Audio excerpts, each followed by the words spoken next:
मनोकामना तुम्हारी मंगल भवन अमंगल हारी मंगल भवन अमंगल हारी रघु सुदशरथ अबीर बिहारी रघु सुदशरथ अबीर बिहारी।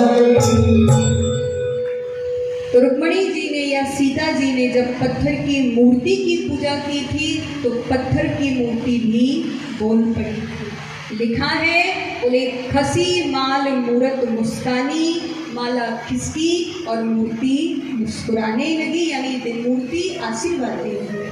तो सब बोलते हैं कड़कड़ हमसे बात कर सकता है। जब ईसा वासमिदम सर्वम भगवान कड़कड़ में विराजमान है तो सब कोई क्यों नहीं हमसे बोल सकता। लेकिन पहले मानव मानव से बोलना सीख जाए, फिर हर कोई एक दूसरे से बात करनी लगे।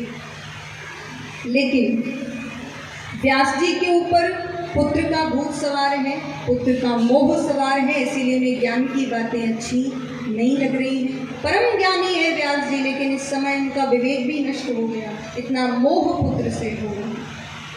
आगे आगे सुखदेव जी भाग रहे हैं, आगे पहुंचे, देखा कुछ स्त्रियां सरोवर में स्नान कर रही हैं। अब सुखदेव जी तो निकल गए, लेकिन जैसे ही व्यास जी निकलने लगे तो स्त्रियों ने लज्जा के कारण अपनी वस्त्रों को धारण कर लिया।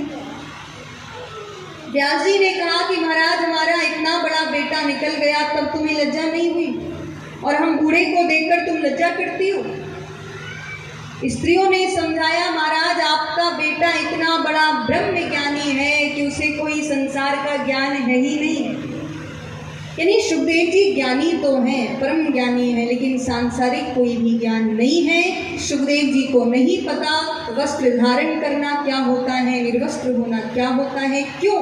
क्योंकि उनके ऊपर सांसारिक माया का असर हुआ ही नहीं। जिसके खुद के तन पर एक लंगोटी नहीं है, कौपीन भी नहीं है, उसे क्या पता निर्वस्त्र होना क्या होता है।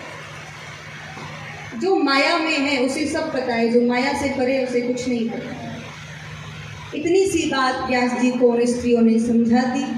व्यास जी अपने आश्रम में आए, लेकिन अभी भी व्यास जी का आश्रम में मन नहीं लगता।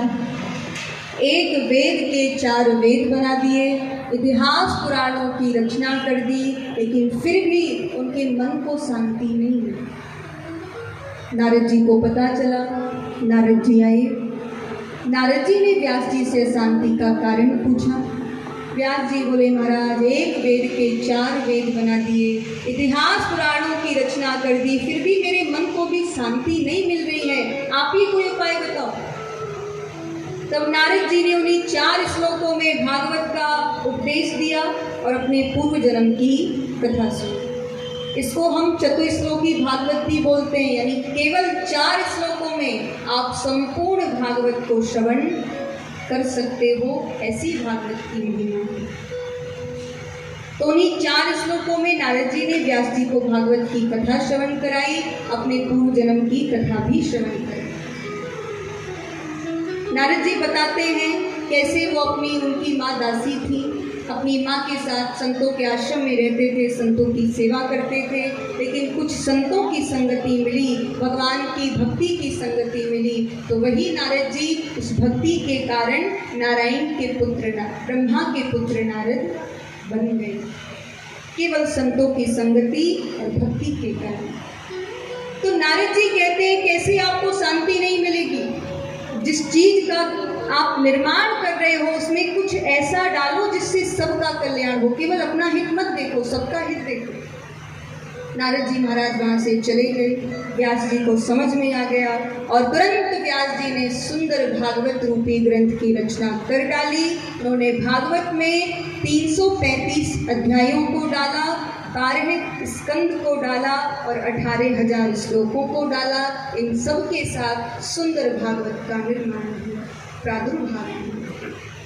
उसके बाद सबसे पहले ये श्रीमद् भागवत व्यास जी ने अपने पुत्र सुखदेव जी को श्रवण कराई, उनको सिखाई। सुखदेव जी महाराज वहाँ से चले गए। 7 दिन के अंतर्गत राजा परीक्षित को मरने का श्राप मिला। सुखदेव जी महाराज सोचने लगे, अगर ये भागवत मैं राजा परीक्षित को सुना दूंगा, उसका कल्याण हो जाएगा, मेरा भागवत पढ़ना सार्थक हो जाएगा। अब यहाँ पर सौनक जी सूत जी से पूछते हैं कि महाराज ये बताओ परीक्षित जी कौन है और ये किसके पुत्र हैं। तब सूत जी महाराज बताते हैं कि परीक्षित जी अभिमन्यु के पुत्र थे। जब ये अपनी माँ के गर्भ में थे तो इनके पिता की मृत्यु हो गई। पांडव वंश को नष्ट करने के लिए अश्वत्थामा ने ब्रह्मास्त्र चला दिया। उत्तरा को पता चला कि धीरे धीरे उत्तरा के गर्भ में ब्रह्मास्त्र का प्रवेश हो रहा है और वो ब्रह्मास्त्र राजा परीक्षित को नष्ट कर देगा। इसीलिए उत्तरा दौड़ी दौड़ी भगवान की शरण में गई। पाही पाही महायोगेन देव देव जगतपते नानम त्वद भयम पश्ये यत्र मृत्यु परस्परम।